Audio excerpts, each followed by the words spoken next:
Gauri Suryavanshi, S मराठीमध्ये आपलं स्वागत। वळूया आजच्या बातमीकडे। सिरोंचा तालुक्यातील जाफराबाद ग्रामपंचायत अंतर्गत येत असलेल्या टेकडा तल्ला येथील पाणी पुरवठा योजना अंतर्गत पाण्याची टाकी व घरोघरी नळ बसवण्यात आले, पण त्या नळांना आजपर्यंत पाणी येऊ शकले नाहीये।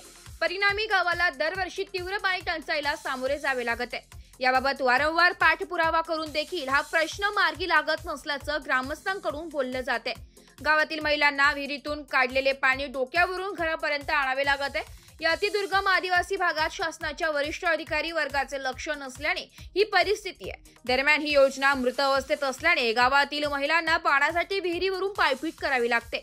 पाणी आणण्यास जाताना सोबत लहान मुलं देखील येतात, त्यामुळे दुर्दैवाने एखादी अपघाताची घटना झाल्यास त्यास कोणास जबाबदार धरणार असल्याचं सांगत संतप्त ग्रामस्थांनी आपली खदगद व्यक्त करताना दिसून येते। लाखो रुपये खर्च करून पाणी पुरवठा योजनेसाठी मंजूर करण्यात आला होता। जर इतका खर्च करून देखील पाण्यासाठीची वणवण थांबत नसेल तर ही योजना म्हणजे केवळ मलिदाट लाटण्यासाठी केलेला खटाटोप तर नाही ना, अशी शंका उपस्थित होते।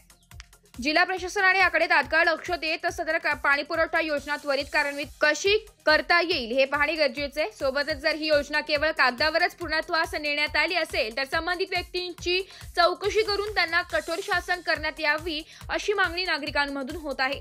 या गावात एक नाही तर दोन पाण्याच्या टाक्या आहेत, पण या टाकीतील पाणी ग्रामस्थांच्या घरापर्यंत पोहोचलं नाही। सरकारला टेकडातला गावात दोन पाण्याच्या टाक्या आहेत म्हणून दाखवण्यासाठी बांधण्यात आलंय का, असा संतप्त सवाल ग्रामस्थांकडून केला जाते।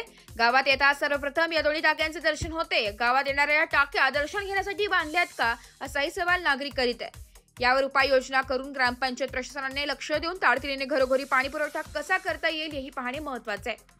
एस मराठी न्यूज साठी प्रतिनिधी रवी बारसांगडी, सिरोंचा।